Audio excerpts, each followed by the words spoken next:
નમસ્કાર મિત્રો, ફરી વખત સ્વાગત છે આપ સૌનું દ્વારકેશ મોંડાના એક નવા જ વિડીયોમાં. તો આજના વિડીયોમાં આજે આપણે વાત કરવાના છીએ આરઆરબી એટલે કે રેલવે રિક્વાયરમેન્ટ બોર્ડ દ્વારા જે ગ્રુપ ડીની ભરતી બહાર પડવાની છે તેના વિશે આ વિડીયોમાં આજે આપણે વાત કરવાના છીએ. તો આ વિડીયોમાં આપણે જાણશું કે આ ભરતી માટે કુલ જગ્યાઓ કેટલી રહેવાની છે, લાયકાત કયા મુજબ રહેવાની છે, છેલ્લી તારીખ શું રહેવાની છે, શું પરીક્ષા વગર સીધી ભરતી રહેવાની છે. આ તમામ માહિતીની ચર્ચા આજે આપણે આ વિડીયોમાં કરવાના છીએ, તો વિડીયો પૂરો જોજો.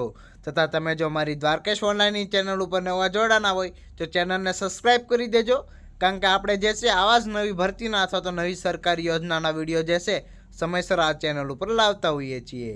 તો આપનો વધારે સમય ના બગાડતા આજનો વિડીયો આપણે શરૂ કરીએ.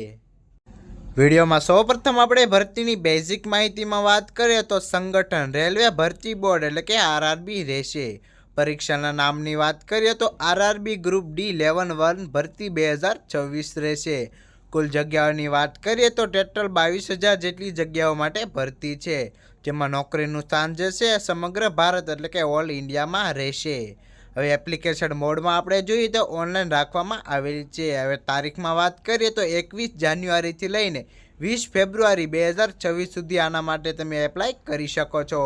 અને પસંદગી પ્રક્રિયા જે છે સીબીટી, પીઈટી, ડીવી અને મેડિકલ દ્વારા હશે. અને મૂળભૂત પગાર જે છે સ્ટાર્ટિંગ પગાર 18,000 પ્રતિ માસથી થઈ શકે છે. અને સત્તાવાર વેબસાઇટ પણ આપેલી છે, પરંતુ વિડીયોના એન્ડમાં વિગતવાર ચર્ચા કરશું.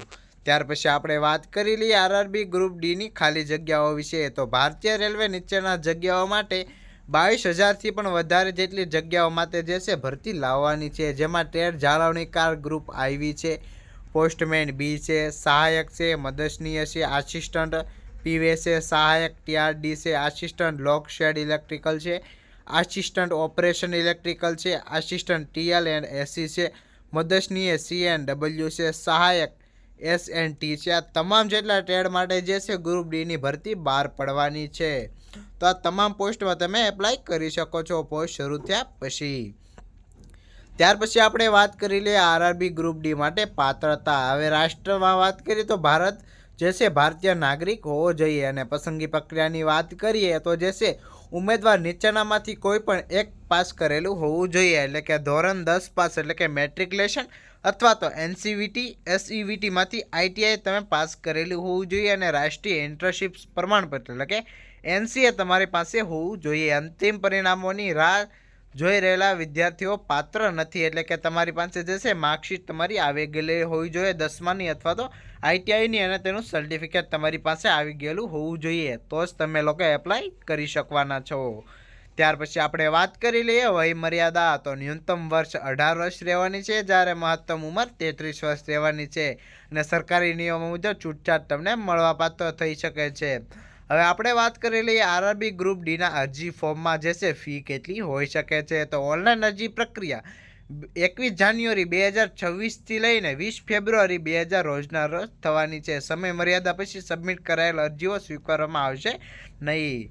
હવે આપણે વાત કરી લઈએ અરજી ફીમાં. તો જનરલ, ઓબીસી અને ઈડબ્લ્યુએસ માટે 500 રૂપિયા છે, જ્યારે એસટી, એસસી અને મહિલા ઉમેદવાર માટે 250 રૂપિયા જે છે ફી અહીંયા રાખવામાં આવેલી છે. હવે આપણે વાત કરી લઈએ પસંદગી પ્રક્રિયા આરઆરબી ગ્રુપ ડીમાં કઈ રીતે રહેવાની છે. તો સૌપ્રથમ તમારી કમ્પ્યુટર આધારિત કસોટી એટલે કે સીબીટી રહેશે. ત્યાર પછી શારીરિક ક્ષમતા કસોટી એટલે કે પીઈટી રહેશે. ત્યાર પછી દસ્તાવેજ ચકાસણી અને લાસ્ટમાં જે છે તબીબી તપાસ તમારી કરવામાં આવી શકે છે. હવે આપણે વાત કરી લઈએ ગ્રુપ ડીની જે છે પરીક્ષા પેટર્નની. તો ગણિતના 25 પ્રશ્નો 25 માર્ક રહેવાના છે. સામાન્ય બુદ્ધિ અને તર્કના 30 પ્રશ્નો સામે 30 માર્ક રહેવાના છે. સામાન્ય વિજ્ઞાનના વાત કરી તો 25 પ્રશ્નો સામે 25 ગુણ રહેવાના છે. સામાજિક જાગૃતિ અને વર્તમાન બાબતો જે છે 20 પ્રશ્નો અને 20 ગુણ. આમ ટોટલ જે છે 100 પ્રશ્નો છે, અને તેની સામે જે છે 100 તમને માર્ક્સ મળશે. અને નેગેટિવ માર્કિંગ 1/3 એટલે કે 0.33% જે છે થવાનું છે, એટલે કે નેગેટિવ માર્કિંગ એક્ટિવ રાખવામાં આવેલું છે. હવે ત્યાર પછી આપણે વાત કરી લે પગાર માળખું વિગતવાર. તો મૂળભૂત પગાર તમને 18 જે છે કરી દેવામાં આવશે, 18,000 પ્લસ. અને એન્ડ પગાર જે છે 22,500થી લઈને 25,380 સુધી જે છે અંદાજિત જઈ શકે છે. હવે પગાર સિવાયના પણ નીચેના જે છે તબીબી સુવિધાઓ છે, ઘર ભાડું ભથ્થું છે, તે તમામ તમને લાભો પણ જે છે આમાં મળવાપાત્ર થઈ શકે છે. આ હતી વાત ભરતીની. હવે આપણે વાત કરી લઈએ કે આના માટે એપ્લાય કેવી રીતે કરવું. તો સૌપ્રથમ તમારે જતું રહેવાનું છે આરઆરબીની સત્તાવાર વેબસાઇટ ઉપર. હવે ત્યાં જઈને સૌપ્રથમ નવી નોંધણી એટલે કે ન્યૂ રજિસ્ટ્રેશન ઉપર ક્લિક કરવાનું છે. રજિસ્ટ્રેશન પૂર્ણ થઈ ગયા બાદ તમારી પાસે OTR આઈડી અથવા તો જે છે રજિસ્ટ્રેશન આઈડી અને પાસવર્ડ આવી જવાના છે. હવે તે નોંધણી નંબર દ્વારા જે છે આઈડી પાસવર્ડથી તમારે લોગિન કરવાનું છે. ત્યાર પછી ફોર્મમાં વ્યક્તિગત માહિતી, શૈક્ષણિક માહિતી અને શ્રેણીની વિગતવાર તમારે ભરવાની રહેશે. ત્યાર પછી પોસ્ટ અને ઝોન તમારે પસંદ કરવાનું રહેશે અને લાસ્ટમાં ફોટો સહી અને જરૂરી ડોક્યુમેન્ટ અપલોડ કરી દેવાના છે. અને લાસ્ટમાં જે છે તમારે અરજી ફી ભરી અને ફોર્મને સબમિટ મારી દેવાનું છે અને લાસ્ટમાં કન્ફર્મ કરીને તમારે PDF લઈ લેવાની છે. તો માત્ર આટલા સ્ટેપમાં તમે એપ્લાય કરી શકો છો.